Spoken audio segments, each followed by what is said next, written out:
Assalamualaikum warahmatullahi wabarakatuh. Salam sejahtera untuk kita semua. Perkenalkan, saya Munsir SEMAK, dosen program studi akuntansi Fakultas Ekonomi Bisnis dan Humaniora, Universitas Pendidikan Muhammadiyah Unimuda Sorong. Sebagai dosen, saya berkewajiban untuk melaksanakan tridharma perguruan tinggi, diantaranya pengajaran dan pendidikan, kemudian penelitian, serta pengabdian kepada masyarakat. Pada kesempatan ini, saya akan menyampaikan pada bidang pengajaran di Tridharma Perguruan Tinggi. Pada bidang pengajaran, saya diamanahi mengampu mata kuliah akuntansi keuangan syariah, bobot SKS-nya sebanyak 2 SKS, kemudian diampu pada semester ganjil atau semester 5.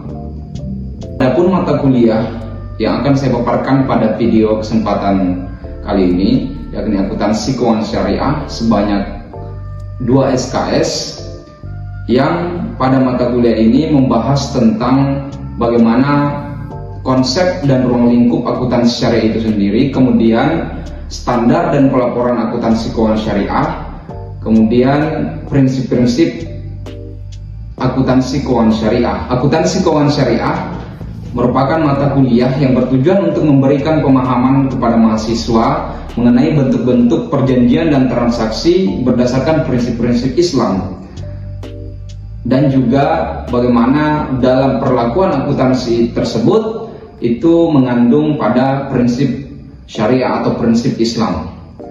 Kemudian pada mata kuliah akuntansi keuangan syariah, tujuan pembelajaran pada mata kuliah ini meliputi prinsip-prinsip transaksi keuangan syariah, kemudian perlakuan akuntansi atau transaksi keuangan syariah, pengembangan bisnis dan regulasi keislaman. Untuk teknik pengajaran selama proses perkuliahan, saya menggunakan pendekatan DAI, yaitu Delivery, Interaction, and Assessment. Kemudian pada penilaian mahasiswa yang saya gunakan adalah dalam menilai pada bobot penilaian mahasiswa. Pada bobot penilaian mata kuliah akuntansi keuangan syariah, saya membagi dalam beberapa persen. Pada tugas partisipasi dan presensi itu sebanyak 60%, kemudian ujian tengah semester sebanyak 20%, ujian akhir semester sebanyak 20%. Akuntansi keuangan syariah, pada mata kuliah akuntansi keuangan syariah, pembelajarannya meliputi ruang lingkup akuntansi syariah, Islam dan syariat Islam, kemudian perkembangan akuntansi syariah, sistem keuangan syariah, standar akuntansi syariah, kemudian prinsip-prinsip transaksi syariah yang meliputi akad mudharabah, kemudian musyarakah, murabahah, salam, istisna, dan ijarah. Demikian pemaparan yang bisa saya sampaikan mengenai mata kuliah akuntansi keuangan syariah. Selengkapnya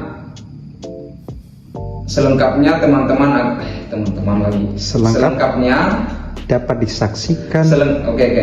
Selengkapnya dapat disaksikan pada video berikutnya, video pembelajaran tentang akuntansi keuangan syariah. Semoga bermanfaat kepada diri saya sendiri sebagai dosen, terutama untuk mahasiswa. Demikian, Assalamualaikum warahmatullahi wabarakatuh.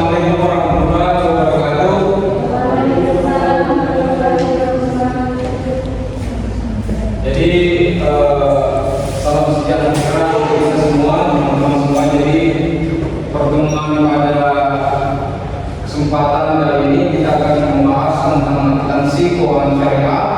Ya, mata kuliah ini bagian dari mata kuliah wajib program studi akuntansi, ya, yang senilai dengan 2 SKS, ya, 2 SKS, dan materi pembelajarannya meliputi daripada akuntansi keuangan syariah itu sendiri, logikanya, kemudian pada standar pelaporan keuangan syariah, dan yang terakhir ada pada karakteristik dari pendekatan akuntansi keuangan syariah. Nah, kalau kita merujuk pada aturan yang mengenai berbasis syariah, berarti rujukannya ada pada agama Islam.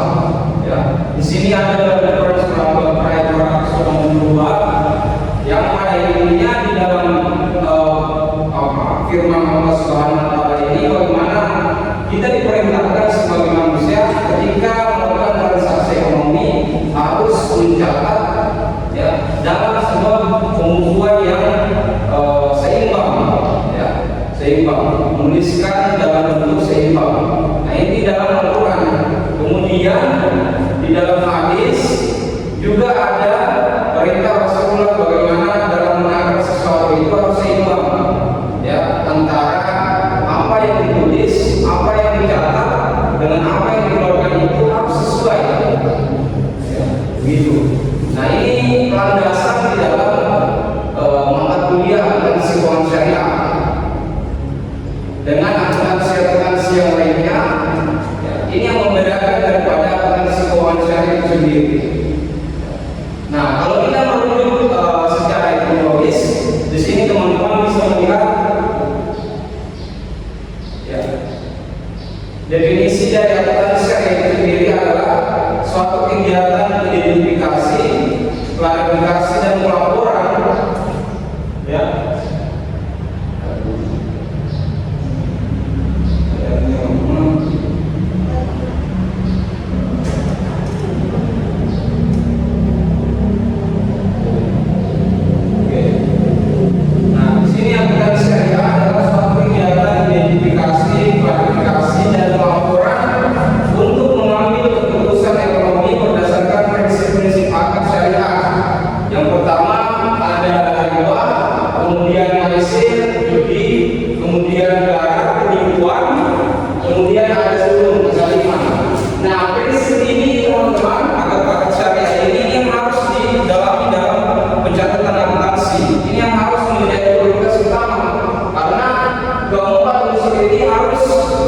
Tidak boleh dilakukan dalam transaksi syariah itu sendiri, ya, catatan keuangan syariah. Nah, riba, kemudian maisir, garar dan zulum kezaliman, 4 hal ini harus dihindari dalam pencatatan akuntansi keuangan syariah. Sehingga dari perspektif ekonomi yang dituangkan di dalam landasannya tadi, Al-Quran dan hadis, itu jelas bahwa harus berpatokan pada prinsip syariat Islam. Kemudian ada definisinya, teman-teman bisa lihat bahwa dari sekian tahap akuntansi syariah adalah penggunaan akuntansi yang secara nyata telah diterapkan sejak era Nabi Muhammad, ya. Kemudian Khulafaur Rasyidin dan pemerintah Islam. Kemudian akuntansi syariah, akuntansi Islam, suatu bidang baru dalam bidang akuntansi. Pada prinsipnya akuntansi ini dikembangkan dengan landasan nilai-nilai etika syariah. Nah, dalam bentuk ini memang pada zaman Rasulullah, pemerintah Khulafaur Rasyidin atau yang kita kenal dengan Khalifah di zaman Rasulullah ini sudah ada, ya, sudah ada pencatatan. Orang berdagang, orang melakukan transaksi ekonomi itu sudah ada pencatatan dalam bentuk debit dan kredit, ya, sudah ada. Namun pada saat itu kan belum modern seperti saat ini, yang menggunakan teknologi komputer, ya, pencatatan lewat Excel atau aplikasi lainnya dibanding dengan zaman Rasulullah. Nah, itu perbedaannya dari situ. Nah, kalau dari pakar syariah ini memang bidang akuntansi syariah ini adalah ilmu baru yang memang pada saat ini belum banyak orang yang melakukan tertarik dalam mempelajari atau mendalami ilmu ini. Sehingga kalau teman-teman di Sorong, teman-teman di Uni Muda, khususnya prodi akuntansi, walaupun mayoritas teman-teman di sini adalah Muslim atau bukan Muslim, itu tetap mempelajari karena di bidang akuntansi semua rukun ilmu itu harus tetap teman-teman tahu atau pelajari, ya, minimal tahu, ya, walaupun teman-teman nanti beda konsentrasi. Nah, selanjutnya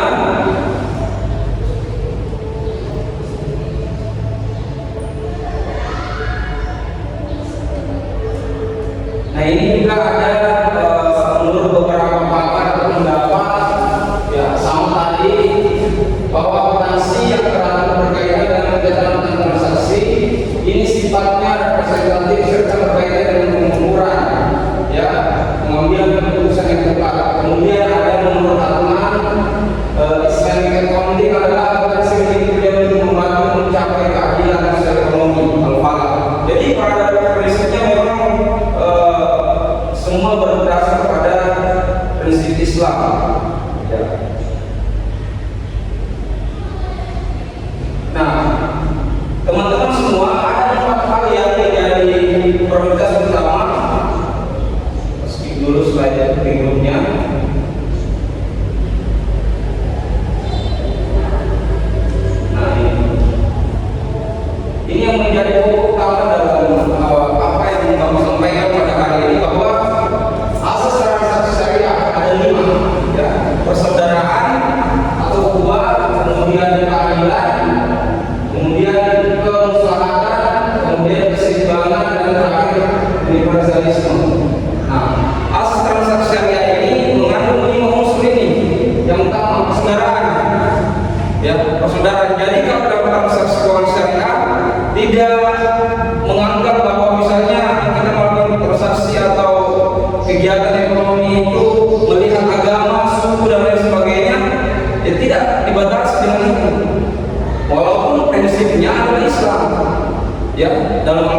dalam agama Islam.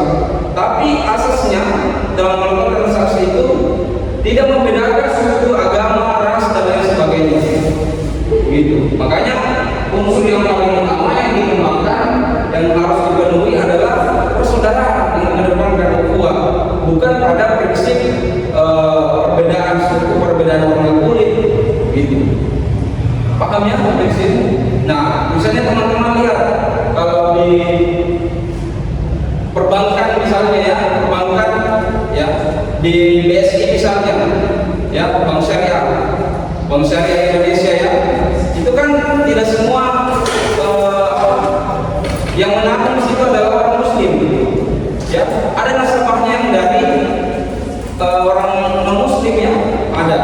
Nah itu salah satu contoh teman-teman, Bank Syariah itu tidak mengedepankan atau perbankan syariah itu tidak mengedepankan pada perbedaan agama. Nah ini menariknya di sini, terutama misalnya kita lihat di Sorong ya, di situ nasabahnya tidak semua orang Muslim nasabahnya di situ, atau yang mengambil atau menabung di bank syariah, dan ada juga yang non Muslim, ada agama Buddha, ada agama, pokoknya bukan mayoritas Muslim yang menabung di situ. Tidak semua orang Muslim yang menabung pada perbankan syariah. Nah makanya ini didepankan asas persaudaraan. Kemudian yang kedua ada asas keadilan. Keadilan di sini prinsip dalam transaksi syariah itu harus adil. Adil yang dimaksud di sini bukan pada proses transaksi misalnya nasabah ya diberi keuntungan ketika menabung di bank, diberi reward misalnya, bukan. Tapi pada tahap ya, pada tahap keadilan yang diberikan kepada nasabah itu bukan hanya sekedar bunga atau lain sebagainya, tapi ada reward misalnya dinaikkan haji, umroh dan lain sebagainya. Satunya itu ya, bagi hasil yang dikedepankan ya, bukan sistem riba yang banyak, bunga yang banyak begitu. Nah jadi itu yang dikedepankan dalam transaksi syariah, keadilan, merata semua orang ya begitu. Misalnya pada zaman Rasulullah ada istilah barter ya, barang bukan barang ya. Ketika dicatat barang bukan barang itu, pedagang-pedagang itu dia tidak melihat bahwa yang dijual ini orang dari suku Quraisy, suku yang berbeda misalnya, atau misal kita dibawa pada zaman sekarang ya, saya tidak mau mencatat ini karena saya bukan dari suku ini, suku Moy, saya dari suku Jawa, saya tidak mau kamu mengambil membuka tabungan di bank syariah karena kau suku Jawa begitu. Jadi tidak ada perbedaan, keadilan yang diperlihatkan dalam transaksi syariah itu, asas keadilan yang diutamakan. Nah kemudian yang ketiga, kemaslahatan atau masalah. Jadi di sini prinsip yang ketiga ini memang pada hakikatnya transaksi syariah merupakan bagaimana peradaban umat itu hidup. Ya. Teman-teman kalau lihat ini saya berbicara karena ini prinsip ajaran Islamnya. Di masjid atau di koperasi syariah pada dasarnya itu kan bukan hanya tempat ibadah, ya, bukan hanya tempat ibadah, tapi di situ ada terjadi transaksi ekonomi, ada transaksi bagaimana masyarakat itu, ada yang miskin, ada yang membutuhkan, fakir dan lain sebagainya, itu diberi santunan, diberi bantuan, ya, diberi bantuan. Ada yang sakit misalnya, ya disantuni. Ada yang meninggal, ada yang berduka cita, mendapatkan bencana, itu disantuni. Nah itulah prinsip dalam transaksi syariah juga berlaku itu, kemaslahatan umat, ya, kemaslahatan umat. Jadi di pencatatan transaksi syariah itu atau asas transaksi syariah, akuntansi keuangan syariah itu lebih mengedepankan bagaimana umat atau nasabah dalam melakukan transaksi syariah itu tidak merasa dirugikan, ya, itu prinsipnya, tidak merasa dirugikan, gitu. Nah kemudian yang keempat ada asas keseimbangan, tawazun inilah yang membuat bagaimana era pada saat ini perkembangan Islam pada zaman ulama era sendiri khilafah, ya, pada saat zaman awal sahabat setelah meninggalnya Rasulullah itu merdeka atau mereka berjaya. Ya, karena itu tadi prinsip yang dibawa. Kalau ada yang lapar saja, lapar itu diberikan santunan. Para pemimpin-pemimpin terdahulu itu ya melakukan itu. Ada yang lapar, ada yang diberikan santunan. Jadi tidak ada orang miskin, tidak ada orang yang kesusahan. Ya, diambil dari ya uang-uang dari rakyat juga, dari pajak misalnya, dari dikembalikan untuk rakyat. Nah, harus itu keseimbangan. Jadi pemimpin hidup dengan menggaji rakyat juga ya merdeka atau melakukan sejahtera karena diberikan santunan itu tadi. Ya, begitu asas itu kan syariah. Kemudian yang terakhir universal. Nah, universal yang dimaksud di sini adalah tidak ada batasan waktu, wilayah, ya lingkungan ataupun yang lain. Ya. Karena syariah ini bukan berarti aturan ini hanya berlaku di negara Arab atau Indonesia.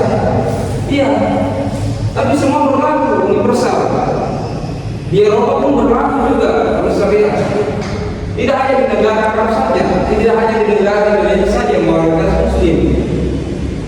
Tapi transaksi syariah ini berlaku di mana saja. Ketika memang kita mau melakukan itu dalam pencatatan keuangan syariah, baik perusahaan, baik perbankan maupun pemerintah. Asas syariah ini memang tidak hanya di wilayah tertentu saja. Oh, misalnya di pemerintah di perbankan, Bank BSI saja yang memperlakukan karena di situ ada cap syariahnya misalnya. Tidak. Asas transaksi syariah ini bisa dipergunakan misalnya di pemerintah. Ya, kalian sebagai bagian pelaporan keuangan misalnya di pemerintah, keuangan bantuan misalnya hibah-hibah dari pusat, ya melaporkan itu menggunakan asas ini. Yang tidak percaya dan tidak ada istilah rakyat kita menderita miskin dan lain sebagainya. Ya. Di dana desa misalnya menggunakan asas ini 5 di atas itu tidak, yang tidak percaya masyarakat kita akan sejahtera. Jadi tidak berlaku hanya di tempat ini, tapi di semua tempat ketika asas ini diberlakukan, ya yang kita percaya ya bisa mensejahterakan masyarakat. Nah itu asas transaksi syariah. Nah, sampai di sini teman-teman ada yang mau ditanyakan? Silakan.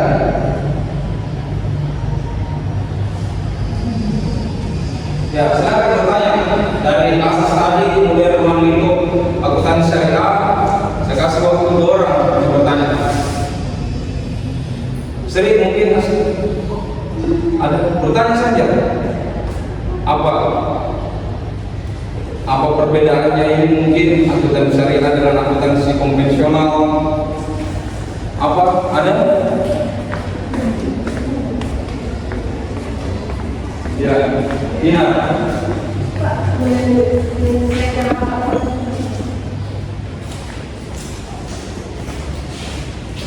Yang tadi yang orang itu ya?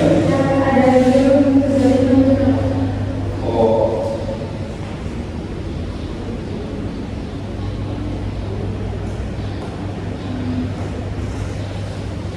Nah ini maksudnya kezaliman ya. Nah, prinsip yang di akad-akad syariah ini yang dimaksud adalah tidak mengandung kezaliman, maksudnya adalah itu tadi sebenarnya. Jadi kan prinsip yang diutamakan dalam Islam itu kebalikan dari tidak saling merugikan.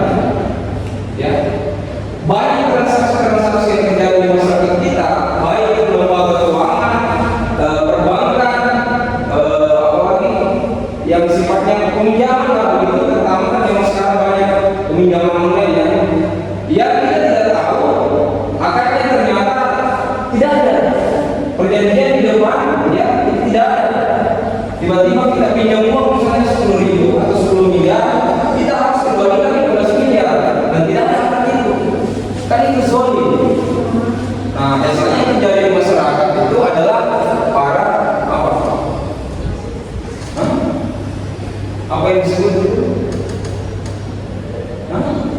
ada rentenir, ya.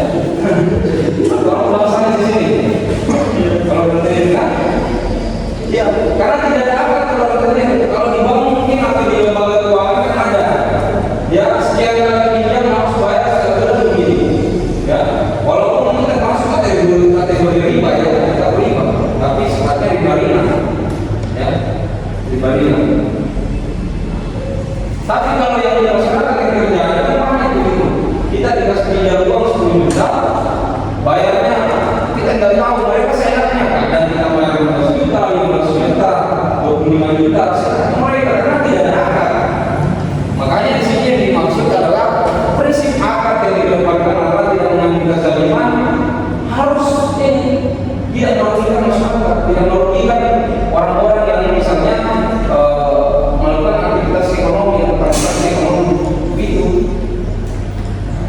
Paham ya? Kemudian ada lagi, ya. Di Indonesia sendiri kan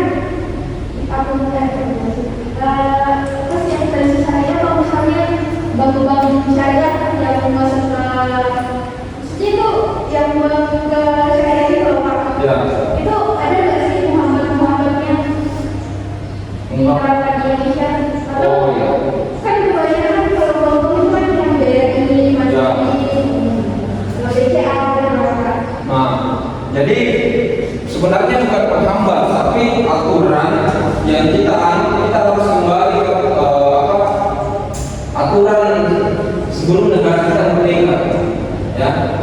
Asas yang kita ajukan asas kapitalis, ya. Berdiri di awal sebelum adanya bank syariah, sebelum adanya BSI, sebelum adanya bank muamalah dan lain sebagainya, itu kan ada Bank Indonesia, BNI, Prakarsa, BRI, Mandiri. Nah itu semua kan aslinya bukan bank syariah tapi bank konvensional, ya begitu. Kenapa? Karena orang masuk lagi untuk kembali pada bank syariah atau bank syariah atau menganut asas BRI walaupun BRI tapi menganut asas syariah karena di dalamnya menganut asas kapitalis yang berhubung langsung dengan World Bank atau Bank Dunia. Nah kita sudah jelas bahwa ini siapa yang punya, siapa yang dari siapa yang mempunyai prinsip-prinsip dasar di World Bank itu negara siapa, ya. Jadi kalau di Indonesia mau diterapkan ya memang susah, kecuali kalau kita sepakat semua atau mungkin kita seperti provinsi Aceh yang memang semua ilmu-ilmunya menganut pada asas syariah. Nah, kalau kita di Indonesia tidak bisa, karena dibangun dari asas 5 tadi Pancasila. Ya, jadi kita semua berbeda-beda agama di sini banyak suku, kemudian kalau kita melakukan asas syariah di sini agak susah. Tapi kembali dari kita masing-masing. Walaupun kita misalnya nabung di bank BRI, nabung ini prinsip-prinsip itu tadi kita harus perhatikan dengan baik-baik. Mana yang kita tempatkan menabung, mana yang kita tempatkan mengambil uang dan lain sebagainya. Jadi memang agak susah karena tadi sekali lagi bahwa transaksi atau syariah yang diberlakukan di Indonesia itu yang mungkin agak bertentangan dengan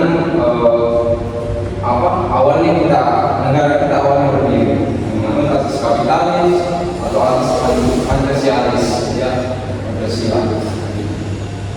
Nah, sehingga teman-teman harus memang melihat beberapa tahun ke depan atau mungkin mundur ke belakang sedikit melihat hal-hal yang terjadi, hal-hal yang akan kita hadapi ke depan, terutama yang berhubungan dengan akuntansi keuangan syariah atau prinsip syariah.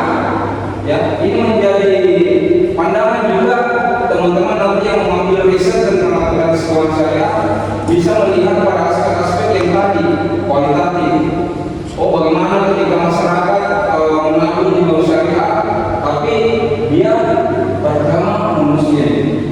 Bagaimana ketika prinsip syariah itu diberlakukan di mayoritas penduduknya adalah Muslim. Nah, itu bisa menjadi riset-riset kebaruan karena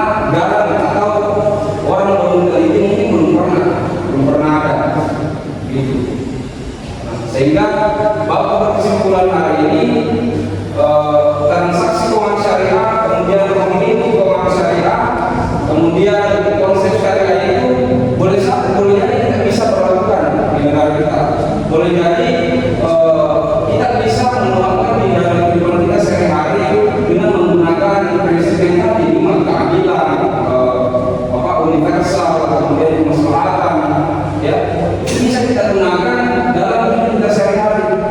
Misalnya dengan apa? Ketika teman-teman yang akuntan atau tenaga keuangan, tenaga akuntansi, ya, memperlakukan itu dalam hidup pribadi, ya kita harus adil pada bawahan kita harus bersifat universal, ya. Misalnya kita diangkat dari manajer keuangan, kita tidak boleh menganggap saya akan terima dari suku ini saja, dari karyawan saya, ya, dari golongan ini saja. Tapi kita orang bersifat universal, adil. Kemudian untuk kemaslahatan umat, untuk kemaslahatan orang banyak masyarakat, teman-teman melihat aspek ya bagaimana kita sebagai seorang tenaga akuntansi tidak melaporkan ya yang tidak sesuai dengan fakta atau yang terjadi di lapangan. Ya harus transparansi, kemudian yang kedua itu bisa tetap dijalankan dan berlandaskan pada prinsip syariah. Ya, mudah-mudahan teman-teman semua pertemuan hari ini kita bisa menerima manfaat dan pengetahuan sehingga di kehidupan sehari-hari teman bisa diimplementasikan prinsip syariah bukan hanya di perusahaan, bukan hanya di perbankan, ataupun bukan hanya di tempat kerja teman-teman, tapi bisa diimplementasikan di dalam hidup sehari-hari teman-teman, ya. Gitu.